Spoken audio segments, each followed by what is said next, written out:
How to Play Chess, Your Step-by-Step Guide to Playing Chess. Written by HowExpert Press. Narrated by Scott Miller. Introduction.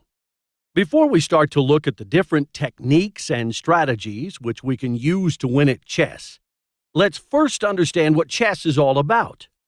Chess is played between two players on a chessboard. The chessboard is a square checkered board which has 64 squares arranged in an 8x8 grid as shown below. Both the players are given 16 pieces each, 1 king, 2 rooks, 1 queen, 2 knights, 8 pawns, and 2 bishops. Each player alternately moves 1 piece at a time. The aim of the game is to checkmate the opponent's king.